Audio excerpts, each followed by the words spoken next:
of TV-8 News. Until early 1973, the residents of Sycamore and DeKalb did not have a local television newscast.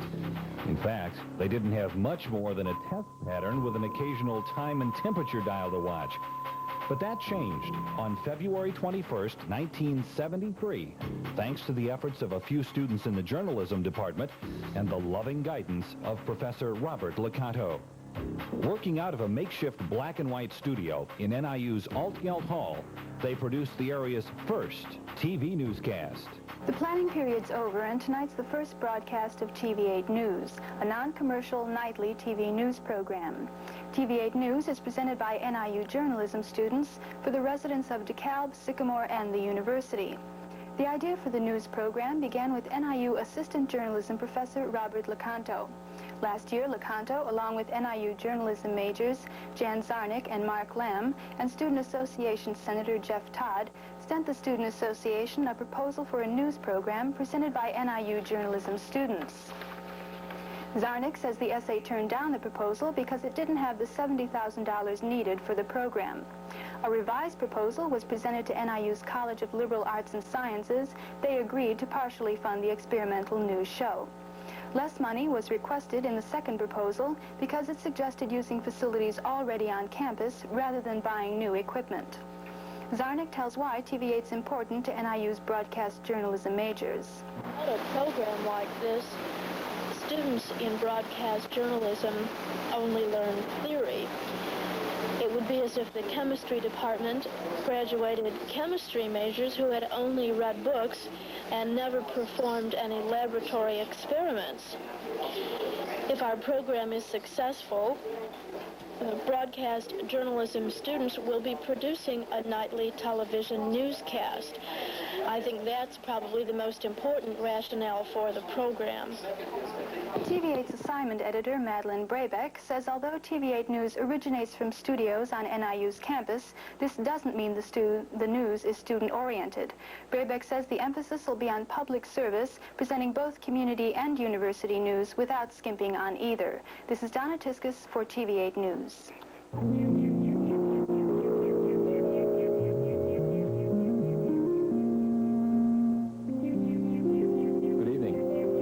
TV-8 News, Weather, and Sports, a production by the NIU Journalism Department in cooperation with the Division of Communication Services. And now, here's Ellen Batt and Tom Long with weatherman Eric Nefsted and sportscaster Kevin Burris. Good evening. The Kishwaukee Walkway is a reality, and some DeKalb playgrounds will have over $70,000 in bond money for improvement. This is DeKalb 6 News with James Kelly and Sally Kroll, Jim Peterson on sports, Mark Becker viewing the weather, and Jamie Nicholas with the Community Notebook.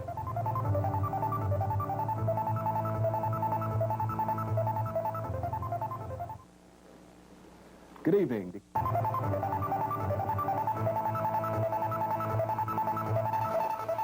DeKalb Evening News with Karen Lockett and Debbie Polanco. Sports with Mike Tratner and Neil Castor's weather.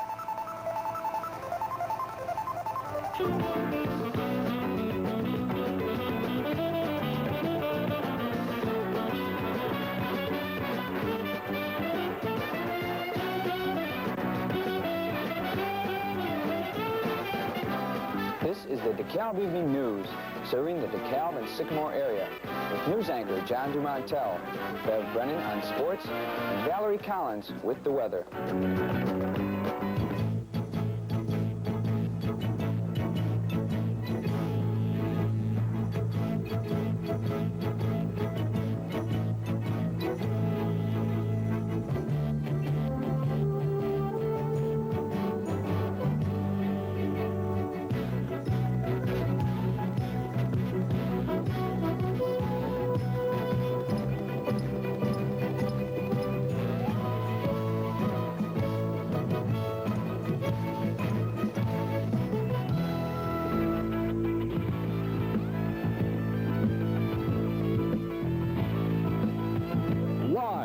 From the campus of Northern Illinois University, this is the DeKalb Evening News.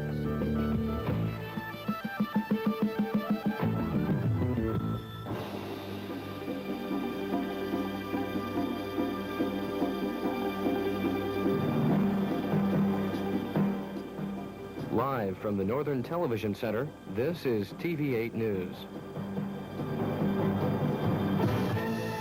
Live from the Northern Television Center, this is TV-8 News, the DeKalb alternative for news, weather, and sports.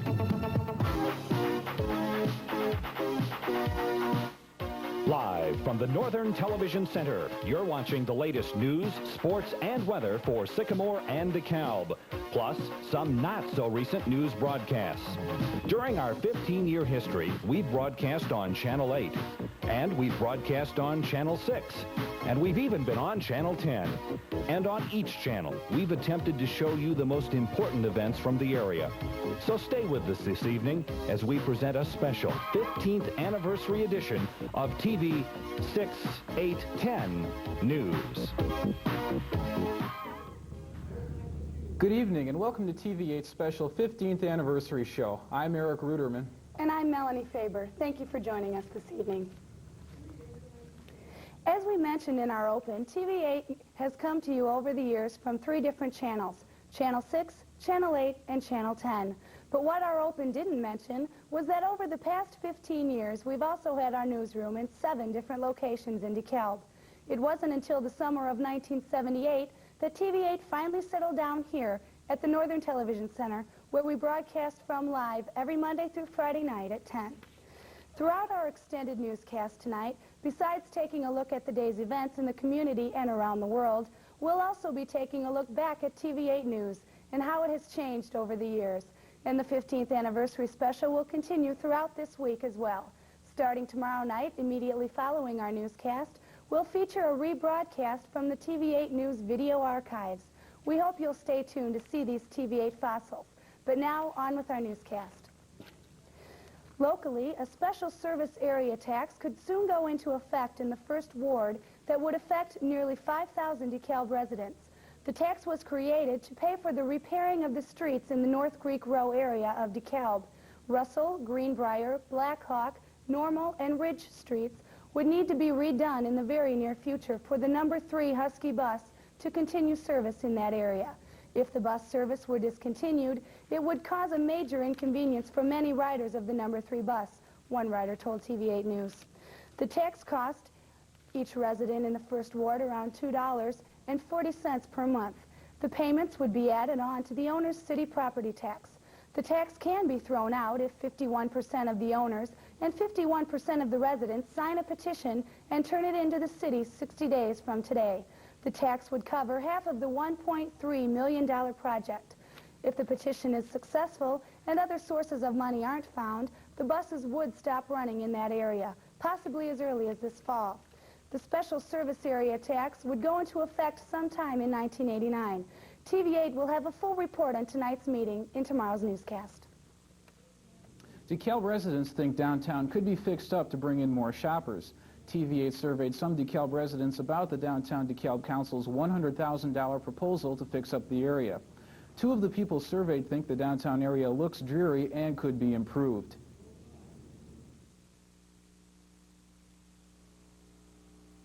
I think it could use a little decoration here and there. It's kind of dull. It looks like a typical small town. Cosmetically, it's pretty unappealing, most of it, but I don't know, just renovation, that would do it. It would make it, that would be the only thing I could see that would make any difference. I don't know. Other residents say DeKalb needs more space for those driving downtown to shop. Even though they've taken the meters off, it seems like sometimes parking is a problem. The criticism, and as I stop and think about it, that I would have of DeKalb, and I know that it's needed to an extent, but I see in the paper the controversy about the towing of the parking. And 2 other people think a little color would make it more pleasant to shop in DeKalb. The way I envision a more attractive area would be to have a lot of trees, but I don't know if that's feasible, this kind of an area right here. You know, flowers really pick it up. Just keeping it clean, keeping the sidewalks shoveled, you know, keeping if every store just kept their own area clean, picked up the paper, you know, out of the gutters and stuff like that, I think that would help. The council is discussing many of these aspects and is meeting again in 2 or 3 weeks to talk about what to do with the area. A home burglary took place at 9:30 last night in the 200 block of Tilton Park Drive in DeKalb. Police say someone entered the home, but less than $20 was taken. A search of the neighborhood was unsuccessful. Also this weekend, an assault took place early Sunday morning in the 200 block of South 2nd Street in DeKalb. Police report John Galminas was getting into his car with a friend when they were approached by 4 subjects. After a scuffle, Galminas was punched in the face by one of the subjects. Neither Galminas nor his friend know why they were attacked. The suspects fled in a red Chevrolet IROC and have yet to be located. An NIU Honor Society set out yesterday to do what it could to help the needy in our area. NIU's Mortar Board is a group of college seniors who are dedicated to serving the university and the community. Yesterday, members were out in the cold weather, going door to door in DeKalb, collecting canned foods for the Salvation Army food pantry. The Mortar Board president says the group is a service organization, and this is just one of the events members do to help the community. President Sue Parker says any food they received will be helpful. The local Salvation Army secretary says the food pantry is designed to help people in DeKalb County in case of an emergency. If people have bills to pay or their public aid check is late and they have no way to pay for food, they may be eligible for help from the pantry. If people would like to make a donation to the food pantry, they may stop by the Salvation Army office at 830 Grove Street in DeKalb. The pantry needs canned foods and protein foods like peanut butter, canned meat, fish, and chicken. Up next, when TV-8 News continues, a tearful Jimmy Swaggart steps down from the Assemblies of God Council after reports that he spent time with a prostitute.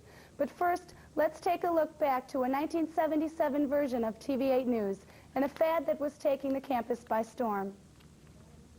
Needs more money for its transportation service. That was the major topic at last night's Sycamore Human Relations Committee meeting. A financial report was given, and it shows over half of the money supporting the transportation service comes from private foundation grants and donations from individuals outside of Sycamore. The committee passed a motion to send letters to Mayor Harold Red Johnson and the city council members asking for more money.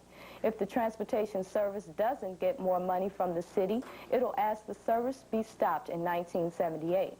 There's an interesting new fad going around college campuses these days. It involves placing your face down on a photocopying machine to get a reasonable and cheap likeness of yourself. A DeKalb 6 News team wanted to see how it's done, and here's their report. All that's needed to reproduce a likeness of your face is a nickel and a willing subject. DeKalb 6 News went to NIU's Founders Library recently, where staff member Sue McCrindle volunteered for the demonstration. The process is relatively simple. After depositing a nickel, you have to kind of scrunch your face down onto the glass surface. This can be done in any angle, whatever your preference. And you have to keep your eyes closed because the copying light's fairly bright. Then you press the print button, and that's all there is to it. The result's a rather funny-looking picture, but an inexpensive way to amuse friends. Staffer McCrindle tried several more times, and soon a curious onlooker did the same. Workers in the library and home student center report they have seen a number of students placing their faces down. And they say, like any college fad, this may go as quickly as it came. But the urge to try a fad is hard to resist. As you can see, Dalton Tanonaka, DeKalb 6 News.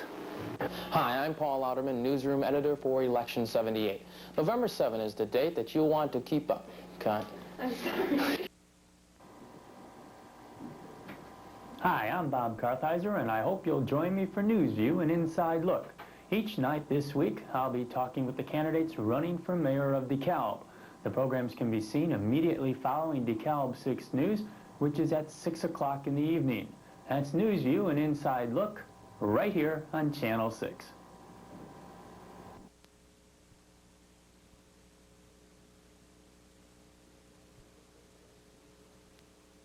Why do people take drugs and use drugs? Well, we talked about it once before. They like that high feeling. What's another reason? They have what? They have a low self-esteem about themselves. They don't feel good about themselves, and they need something to bring them up. What's another reason? What about family problems? People that have a lot of family problems. They think that drugs are an escape for them. Dare to keep kids off drugs. A message from the Illinois State Police. In national news, Navy Secretary James Webb is resigning because of a dispute with Defense Secretary Carlucci over budget cuts. Webb reports Carlucci turned down 3 Navy offers to keep a 600-ship fleet. The Navy is also taking a $12 billion cut in the 1989 budget sent to Congress last week. Webb wrote a letter to President Reagan stating he can't support or defend the changed budget and believes he should resign as Navy Secretary. Television evangelist Jimmy Swaggart met this afternoon with the 19-member Assemblies of God Council after stepping down yesterday because of reports he spent time with a prostitute. The council is described as being like a grand jury. The Reverend Glenn Cole says Swaggart's sexual recklessness wasn't a one-time occurrence, but started in his youth and continued. Cole is one of the council members that'll review the regional decision in Swaggart's case. He believes Swaggart tried to deal with the problem through fasting and prayer, but should have gotten counseling. Yesterday, Swaggart begged forgiveness in a tearful speech at his family worship center. A recent Gallup poll indicates Swaggart is among a few TV evangelists who lost popularity. A report that looks at public opinion on religion from 1980 to 1987 shows 27% of the public then in 1980 distrust TV evangelists. In the same poll, Billy Graham is the only evangelist on the list who has not fallen in the eyes of the public. The White House is reporting its call for immediate release of all hostages in Lebanon. It warns too much talking about the hostage situation in Lebanon could be dangerous to the captives. It won't give in to demands terrorists are making today for the release of Marine Lieutenant Colonel William Higgins, who was kidnapped last Wednesday. Instead, it will be working on the release of all hostages in Lebanon. The terrorist demands are on a 70-second videotape and are read by Higgins. There are 4 demands, including Israeli withdrawal from all occupied territories in Lebanon, the release of all Muslim prisoners, the end of U.S. intervention in this area, and the last demand requires President Reagan to take responsibility for so-called crimes they think he's done against the oppressed people in the region. Across the globe, crew members of an American warship in the Persian Gulf fired flares and a volley of machine gun warning shots at 2 fishing craft they mistook for Iranian gunboats. The Pentagon claims the incident happened when the fishing boats were approaching the USS Trenton at high speed. After 2 unanswered radio warnings were made, the Trenton shot off a flare. The lead boat then headed straight toward the U.S. warship. The Trenton fired warning shots and the fishing boats veered off. Neither boat was damaged. This is the second time a U.S. warship has mistakenly fired towards fishing vessels in the Gulf. In December, gunners aboard the guided missile frigate USS Carr fired on a fishing boat, killing an Indian crewman. Secretary of State Schultz met with Mikhail Gorbachev today for more than 4 hours. Afterwards, Schultz reported he's sure the Soviet Union is anxious to remove its troops from Afghanistan. Moscow is planning to show how peaceful they can be tomorrow on the 70th anniversary of the Soviet Army. Moscow's defense minister announced today they'll start taking apart a number of its medium-range nuclear missiles in Germany and Czechoslovakia within the next week. That's well ahead of the schedule spelled out in the INF Treaty. In business news, the New York Stock Exchange closed today at 2,040.12, up 25.53 with a trading volume of more than 178 million shares. And for those that prefer the odds of the Illinois State Lotto game over the New York Stock Exchange, the daily numbers drawn were 3, 0, 9. And in the Pick 4 Lotto, the numbers were 0, 3, 3, 4. And turning to weather with Glenn Gajonik, I've heard some rumors about wicked cold weather in our forecast. Yes, it's true, unfortunately, but I'll have the details of my forecast coming up in a little bit. But before my forecast, let's take a look at TV-8 weatherman Eric Netstead back in 1973. It will be mild tomorrow, but it'll be short-lived. This low, which last night was up in central Manitoba, has dropped this entire distance, bringing Arctic air right behind it, and it's scheduled to move into Michigan tomorrow. This front should dip far to the south and possibly come through the DeKalb area around noon tomorrow. Can you believe that 15 years have passed since the first newscast on Channel 8? I was there. And since then, I've worked in 6 television stations in 4 Midwestern states. I always wanted to be a television weathercaster, and I'm grateful to Channel 8 for giving me the opportunity to get some of the kinks out before tackling commercial television. I'm sure every student who had his chance to start at Channel 8 feels the same way that I do. Thank you, Channel 8. I couldn't have done it without you. Happy 15th anniversary, and I hope you have many, many more. DeKalb Evening News is making some changes. Starting November 1st, we're changing channels to Channel 8. And we're changing our time, too. We'll be on weekday evenings from 6:30 till 7, with a 5-minute update at 5. There's one thing we won't change, though. We'll still bring you the best local news coverage of DeKalb County. DeKalb Evening News, changing to Channel 8 on November 1st.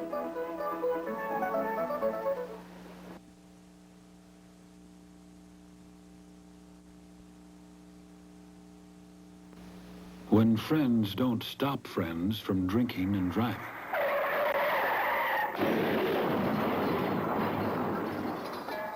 Friends die from drinking and driving.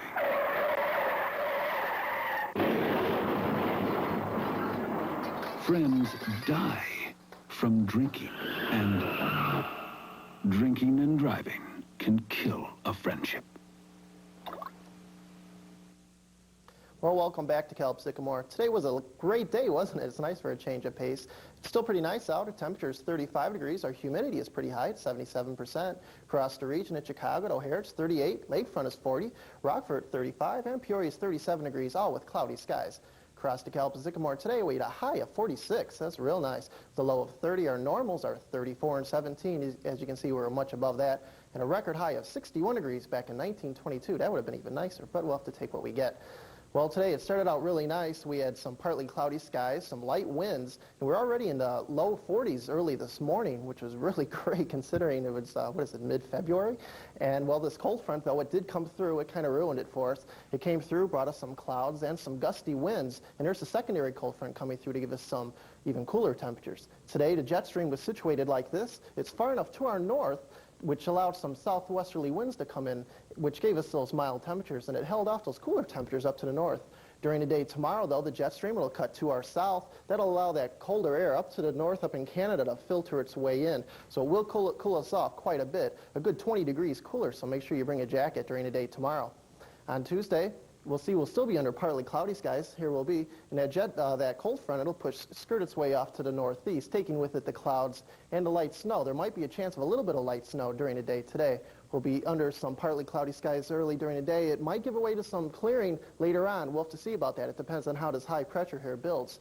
The highs for tomorrow will be in the 20s in our region, with some teens and even some single digits up to our north. We won't see those, though, at least until sometime during the week. Next week, there might be another warm-up for us, because out to the west, there's some more high pressure building there, and that should be coming through later on during the week and into the weekend. During the day tomorrow, though, we'll still be under partly cloudy skies. That high pressure will try to build. Won't quite make it, though, so we'll have some cooler temperatures and some partly cloudy skies. The wind will diminish, though. We'll take a look at the forecast for tonight.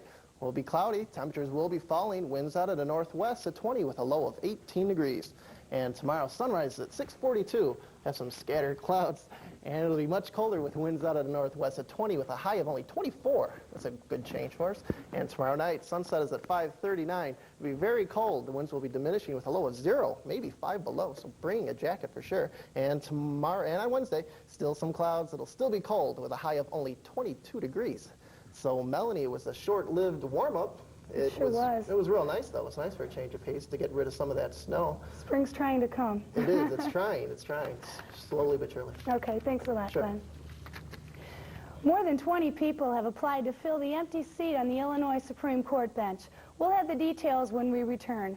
But let's flash back to 1978 for a moment and take a look at a very special DeKalb track meet. Plus, some moments from TV-8's history that our reporters would like to forget.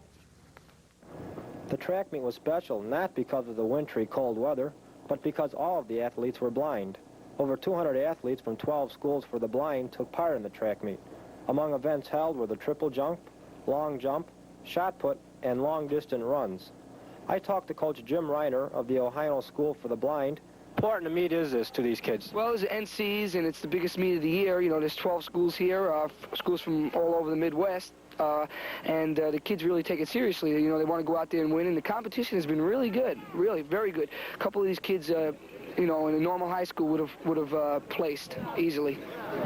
Scott Hagel is an athlete from Wisconsin, and he tells how a simple race can be a challenge for a blind runner, involving steel guide wires and some fancy footwork. Okay, Scott, you're in 1200. The coaches say that's pretty tough. How hard did you have to work to get ready for that 1200? Well, we had to work on a lot of, well, distance mostly, and working on turns on wires so that you can turn right on the line. You had to break it with both feet, and I had to work on a lot of pace work, you know, doing maybe 300 yards or 150 yards to see if you can keep your time to where it is, what you want it in the 1200.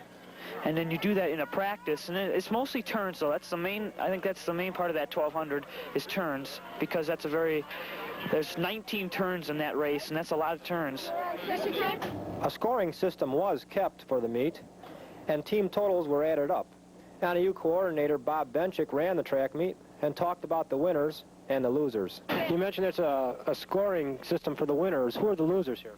I don't believe there are any losers here, not at all. I think the chance to compete is good for everybody, and that's why there is really no losers.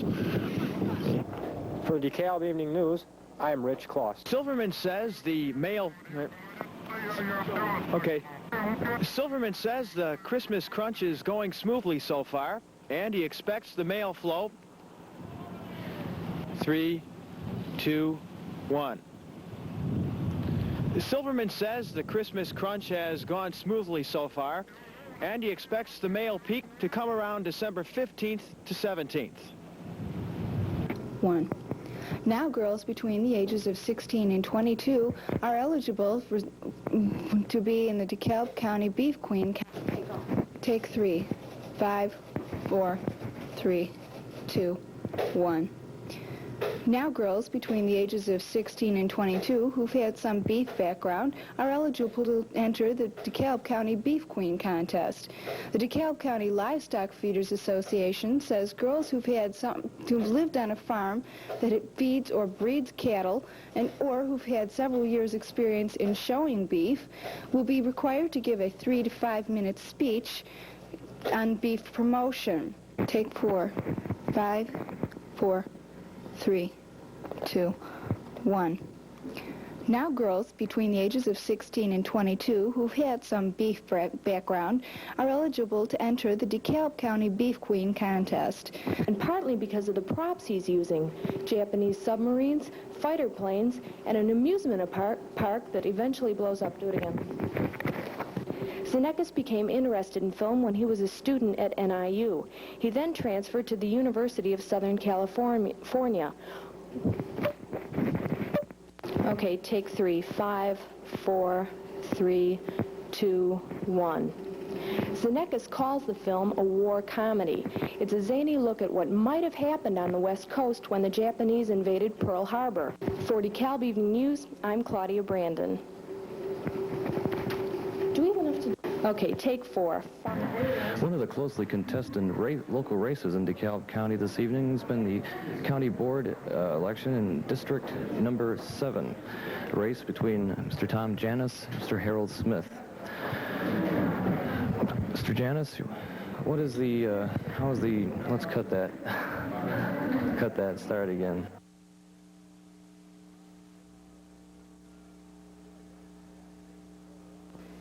If you're a duck hunter like me, you know there aren't as many birds as there used to be. That's why lead poisoning is such a problem. Estimates are more than 2 million waterfowl die each year from lead poisoning, which happens when the birds swallow lead shotgun pellets while feeding. We can stop lead poisoning by switching to steel shot. I love duck hunting, and if by just changing the steel shot I can help ensure more ducks for the future, then I'll do it. Join me in getting the lead out. In state news, a list of 26 people who are in line to fill a vacancy on the Illinois Supreme Court bench was released today in Springfield. The seat became available when Justice Seymour retired. Public comment may be made on the applicants through March 18th. An appointment date hasn't been made yet. The U.S. Supreme Court has agreed to decide whether Illinois' 5% tax on interstate phone calls violates the Constitution's Commerce Clause. The Illinois Supreme Court upheld the tax in June, but 2 Illinois residents and the GTE Sprint telephone company asked the U.S. Supreme Court to hear the appeal. Governor Thompson believes the tax is legal, but if the court overturns the decision, it could create a $320 million hole in the state's budget.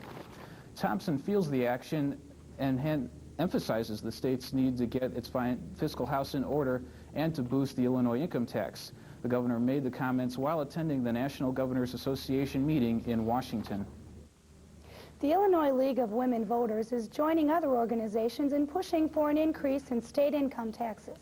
In a report released today, the group finds the quality and availability of basic human services and education is declining.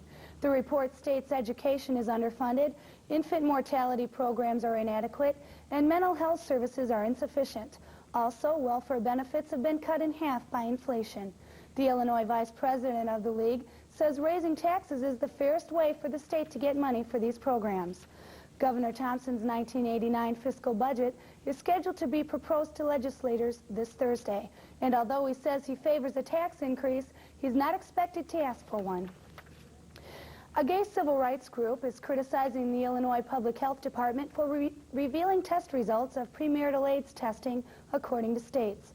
The Illinois Gay and Lesbian Task Force says it's a breach of confidentiality for the health department to release or confirm this medical information.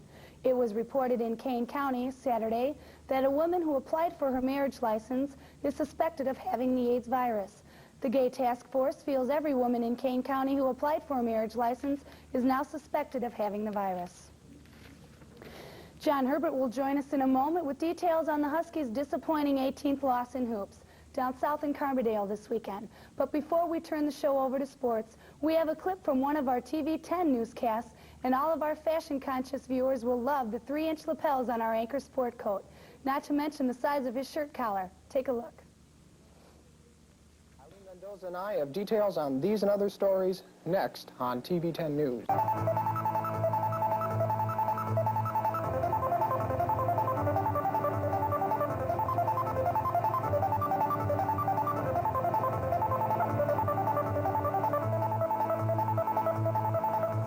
Here with that report is TV-10 News reporter Harold Nacita.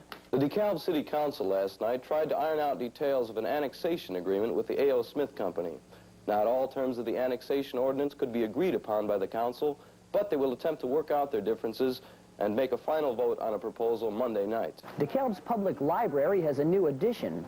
Construction of a new library wing has been going on for about a year and is almost finished. The new wing consists of a reference room and an expanded downstairs area. Good afternoon, I'm Paul Dewey, and this is the 5 o'clock update. Artist Norman Rockwell is dead. No, this doesn't signify a national holiday, but I think it's an important date for people who live in the DeKalb area. On the evening of April 24th in the Holmes Student Center, the Journalism Department of NIU will hold its annual awards banquet. The idea is to honor the Illinois Journalist of the Year.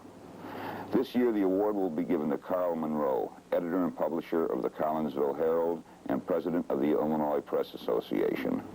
In the past, the award has gone to Clayton Kirkpatrick, editor of the Tribune, Ralph Otwell, managing editor of the Sun-Times, Walter Jacobson of WBBM-TV, and me, Mike Royko of the Daily News.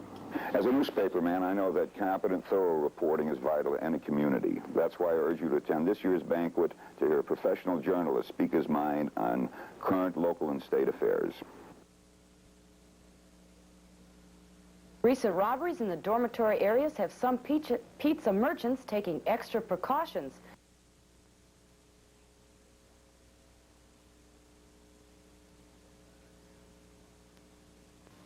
You don't have to be a Pulitzer Prize-winning writer to have a favorite book. My favorite book is Native Son by Richard Wright. Robin Hood. Charlotte's Swim by E.B. White. Oh, it must be in this section. A separate piece by John Knowles. I haven't read that book since I was a kid. Zen and the Art of Motorcycle Maintenance. Books can make a difference in your life, and reading can make it fuller. Tell us what book is important to you. Would you believe it's the Webster's Dictionary? Select responses to be published. Well, the NIU Huskies added another mark to their loss column Saturday night, nailing down their 18th loss of the season against the Salukis down in Carbondale. Southern Illinois beat the Huskies 92-84 in front of about 3,000 in the SIU arena. The Huskies' John Culbertson led the offense with 14 points and 12 rebounds in a wasted effort. It was Culbert's best outing since an 18-point, 15-rebound game versus Tennessee State January 7th. The loss dropped the Huskies to 6-18 for the year. And tonight at Kansas State, NIU a big underdog against the Wildcats and their All-American candidate Mitch Richmond. The Huskies again coming off a loss to Southern Illinois on Saturday, but Kansas State has lost its last 3 games, falling out of the nation's top 20 poll just last week. And the word from Kansas, yes, bloody Kansas for NIU, as the Wildcats beat the Huskies 88-67. That drops the Huskies' record to 6-19 for the season. Hopefully not the start of another losing streak. In that game, Mitch Redmond for Kansas State had 26 points and a high score for the Huskies, Mike Grabner with 14. The Huskies have all week to think about this latest streak. They'll take on Chicago State at the Fieldhouse Saturday night at 7:05. And in the pro ranks, the Bulls had the night off and wish they had yesterday off, as the Cavs had everyone's number but Michael Jordan's and squeaked by Chicago with a 113-111 victory in Cleveland. That puts the Bulls at 30-22, 3 games behind division-winning Atlanta. The Bulls will take on Seattle tomorrow night at the stadium. Let's hope the scoring will be more even tomorrow night. Michael Jordan led both teams again with 46 points in Cleveland yesterday night. And here's what's happening elsewhere in the league tonight. There you have a final. Boston over the Knicks, 95-93 in the 4th. It's the Mavs over the Suns, 106-92. And in Philadelphia, the Rockets are beating the Sixers 101-90. And at halftime, it's the Bullets 50, the Nuggets 45. And in another late game tonight, we'll have the scores for you tomorrow, San Antonio at Golden State. Well, the U.S. Olympic team finally accomplished its goal of winning a gold medal. Brian Boitano lifted the spirits of a dragging U.S. Olympic team that seemed to be followed by disappointment after disappointment. But the medal is not his alone. It will be shared. Take it upon yourself to be skating for America, and you really feel like it is going to be everybody's gold medal. I was going nuts, jumping up and down, had my jacket, waving it around. It was tremendous. You didn't see it? I saw it. Oh my God. We haven't seen one another for a couple months. So we're all happy to be together and share with Brian in this memorable occasion. We've been waiting for this moment for a long time, and I'm very proud of him. Brian did his best, and because of that, I'm very happy. When we found out he won, it was just a dream come true, and we couldn't believe it. There's a lot of happiness in my heart, and that's sometimes hard to express, but I really had good feelings, and I felt when Brian skated his program the way he did in my heart, he was the champion. For them to be able to experience kind of the epitome of what my life has been like for a few years now was very special to me. Boitano says the feeling of pride on the American team is the most intense feeling he's ever had. It was his first medal in 2 Olympics. He placed out of the money in Sarajevo in 1984. And for all you baseball fans, the season took a step toward becoming reality today. Pitchers and catchers of each major league team reported for spring training. The Cubs, along with new relievers Goose Gossage, Al Nipper, and Calvin Schiraldi, opened training at the usual Mesa, Arizona ballpark. The Sox, along with new pitcher Ricky Horton, went further south to Sarasota, Florida, where they'll be working out the kinks for the next few months. As for opening day, well, that's still a ways away. Look for the first Major League game on April 6th. And that wraps it up for sports tonight. But before I turn the newscast back over to Melanie and Eric, let's instead turn the spotlight on a 1978 edition of TV-8 News. Our DeKalb viewers may be especially interested in a look back at DeKalb Mayor Greg Sparrow and his early interest in the political process. The Normal City Council was discussing other business when some 200 people came in and booed city officials. The aldermen adjourned, and from now on, they'll talk about the strike in private. Karen? Thanks, Val. Coming up in Spectrum, a talk with DeKalb School Superintendent Richard Hennigan. Mr. Hennigan, It was reported that the DeKalb School District is losing about $400,000 in state money next year. And the Board of Education said they will not fire any certified staff. Now, you will be losing some teachers due to retirement or for other reasons. Will you be proportionally reducing administrative positions along with the staff? At the present time, there is no intention to reduce any administrative positions during the next year. Sports Director Larry Richards is sitting in for Mike Tratner tonight. So, Larry, what's the good word? Well, Karen, tonight it's a bad word and it's rain. Someone's got to talk to Neil about bringing the good weather after the game's already been canceled. The DeKalb Sycamore baseball game that was scheduled for today was called off because of the rain last night. In other news, about 9 miles of Route 64 will be repaved this summer. And city officials refuse to go back to the bargaining table with the City Workers Union because the union wants a neutral party to help with the talks. And farmers are warned they have only 11 days of good planting weather this month, and even less if there's more rain. That's DeKalb Evening News for tonight. We'll all be back tomorrow night at 6. Have a good evening.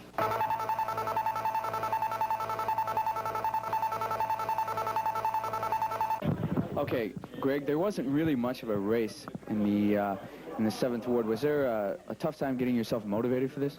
Not really. I put together a campaign that I thought would secure the victory, and what we tried to do is set up a coordinator in each of the dorms. I went in as much as I could to the dorms, which, you know, I looked upon it as a regular campaign, even though no person was running against me. I guess the two things I had going against me was the complacency of the voters and the apathy that, you know, people generally look to the students. Hello, my name is Greg Sparrow. I'm the mayor of DeKalb, and I'd like to take this opportunity to congratulate TV-8 News on its 15 years of service to the DeKalb community. TV-8 News has been a vital source of information to the people of DeKalb, and I'm looking forward to its continuation and progress.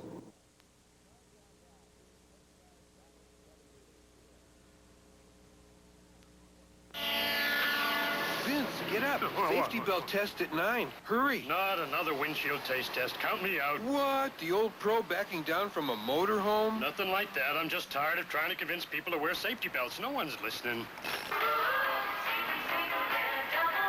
Safety belt saved Barbara Mandrell. You're right. Someone listen. Let's hit the road. You hungry, partner? Let's do some donuts on the way in. Good idea. You could learn a lot from a dummy. Buckle your safety belt. In Texas yesterday, a highway patrolman arrested 2 Chicago men and a man from Texas for drug smuggling. The trooper found 163 pounds of cocaine worth $8 million hidden in different compartments in the men's van. He stopped the van for a legal lane change and then decided to search it. Texas authorities call this the largest cocaine bust in their state's history. By the way, the van had a "Say No to Drugs" bumper sticker. We must admit, TV-8 reporters and anchors are serious 99% of the time and try our best to present you with quality local coverage each and every night. But sometimes, well, we break down. Let's first examine TV-8's professional side, and then let's take a look at our not-so-serious side with Mr. Marker. Tom Bobula will be taking Val Collins' place tonight, and he'll be back with the details on our surprise snowstorm. First a break. You know, this could have been a dull and boring afternoon for me. But I went out and bought myself a set of Mr. Sketch markers. 8 colors in all. And you know, the catch is each color has a different fragrance. Here, take a look. Orange. Ah, delicious. There's more. Wait, look. Lemon. It's better than dusting. Great. Black. What do you think black is? Licorice. Ah. Your homework and your business reports will smell like a fruit and candy basket.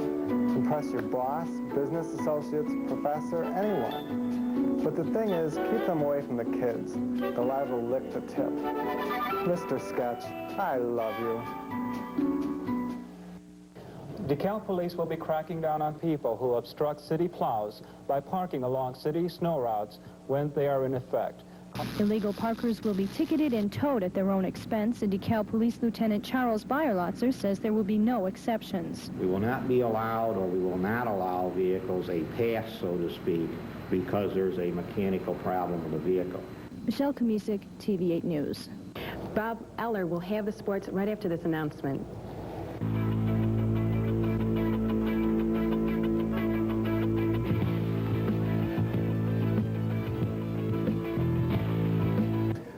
I'm Joe Maciejewski, Chief of Police here in the city of DeKalb. I want to take this occasion to congratulate TV-8 News on their 15 years of providing news services to the community in DeKalb. During this period of time, we have been very appreciative of this public service, and we have had a very good, sound relationship with TV-8 News and the DeKalb Police Department.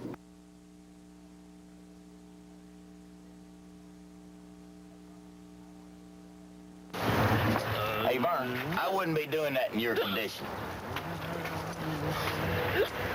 Vern, don't you know drinking and driving don't mix? Here, Vern.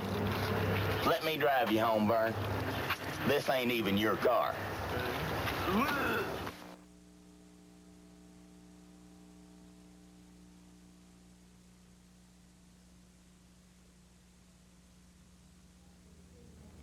TV-8 News not only covered local, state, and national news in its 15-year history, it also featured student documentaries. Let's take a look at what was making news way back when, starting in the spring of 1978. One of TV-8's earliest documentaries, Stalled in Flight, focused on the problems facing the DeKalb airport over 10 years ago. At present, the main hangar is in bad shape. There's plasterboard falling from the roof, and some hangar doors don't open all the time. Jumping ahead to January of 1983, TV-8 reporter Carolyn Tucker proved good looks and a sharp mind could turn a profit in her feature, Mary Kay Cosmetics, Beauty and the Buck. A variety of gifts and prizes are offered by the company as incentives to help consultants keep up their motivation to sell.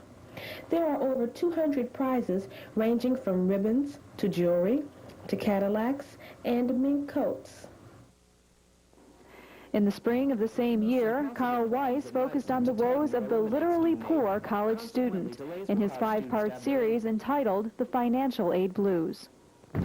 Yesterday, in the 4th installment of this 5-part series on financial aid, I examined the proposed law that would tie federal financial assistance in with registering for the draft. Set to take effect in July 1983, this law would require male college students to prove that they have registered for the draft before they would be eligible for any type of federal assistance. Today, in the final and last episode of this 5-part series, I will be re-examining the proposed changes in federal financial aid. Also that spring, TV-8 explored the problem of alcoholism on college campuses in Rich Richards' College Alcoholism feature. But as my drinking got worse and my grades got worse, I eventually got kicked out of school. It was at that time I had no choice but turn to my parents for help. I knew that I was an alcoholic. During this program, we'll take a look at how alcohol is affecting college students. We'll take a look at a new survey just released that shows that hard drinking on college campuses is on the rise. We'll talk with a student who's an admitted alcoholic about the problems that he faced. And if you or someone you know has an alcohol problem, we'll tell you where you can go in the DeKalb area for help. A controversial issue today was on TV-8 reporter Carl Stripe's mind back in the spring of 1984 when he explained the practically unheard of disease AIDS in Singing for Their Lives. And tonight you'll meet a man who has AIDS. Note his optimism that he does not expect to die. Note his concern for others in the gay community, not himself. He, like the whole community, has refused to give up. He, like the community, is a fighter. In a moment, you'll hear a song called Singing for Our Lives. The song says, we are a gentle, angry people. To that, perhaps the word proud can be added. Proud that the gay community has withstood this attack. Sad for those who have or may still die, but proud that the community is still there. Gentle, angry, proud, and singing for its lives. A heated issue still facing many Kane County residents today was the focus of Kim Strantz's 1984 documentary, Is the Prize Worth Winning? The prize? Whether to bring the proposed superconducting supercollider to Illinois, and more specifically, to Fermilab in Batavia.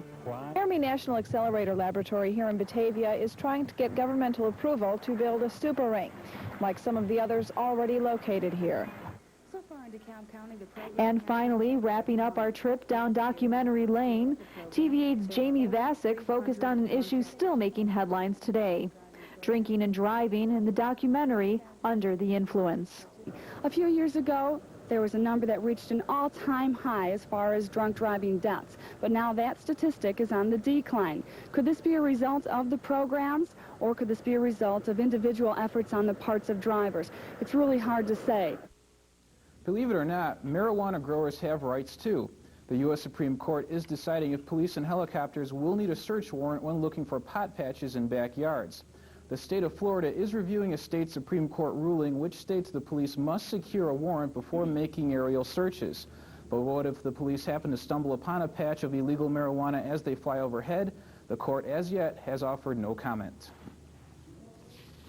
And that wraps it up for tonight's extended TV-8 News Anniversary Show. We thank you for joining us. And just a reminder, TV-8 News will be replaying archive broadcasts directly following the 10 o'clock newscast starting tomorrow night with one of TV-8's first newscasts from 1973. So please join us all this week for our special 15th anniversary newscast. We leave you tonight with images of TV-8's past 15 years and credit for those who've contributed to the newscast. Good night. Good night.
And that was DeKalb Today. Thank you for watching, and good night for TV-8 News. Have a good evening. Good night. Have a good summer. Have a good evening. Good night for TV10 News. Have a good, safe weekend. Thanks for watching. For everyone here, thanks for joining us. Thanks for watching. Thank you for watching. Thanks for watching. Have a good weekend. Good night. And that's our report for now on TV-8 News. And good night, Betty Sharp, whoever you are. From Channel 8, DeKalb, Sycamore.